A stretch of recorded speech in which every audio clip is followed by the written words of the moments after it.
जय श्री श्याम सभी को। देखो आज का कलेक्शन रहेगा जाम कॉटन का सूट रहेगा, मेहंदी कलर है सूट का।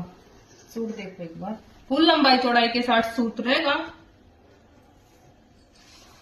रानी कलर के फुल से बना रखे हैं, फुल प्रिंटेड सूट है और जोड़ी पहिए वाला प्रिंट है, बैक फ्रंट प्रिंट रहेगा। और ये बुट्टी सी बना रखी है, नलकी पाइप का काम है और मोती का काम है। बैक भी इसका ऐसा ही सेम प्रिंटेड रहेगा। ये नीचे बॉर्डर होगा भाई, साइड में बाजू निकल आऊंगी और सेंटर में आ जाएगी इसकी बॉटम। जाम कॉटन का कपड़ा है भाई सूट का, और हाफ प्योर में है इसका दुपट्टा। फुल प्योर नहीं भाई, हाफ प्योर है। लंबा थोड़ा दुपट्टा है और कोने पे ये टसल से लगा रखे हैं चारों कोने पर। रेट रहेगा इसका 850 रुपए शिपिंग फ्री के साथ। मेहंदी कलर है सूट का, ये वाली सूट की लुक रहेगी।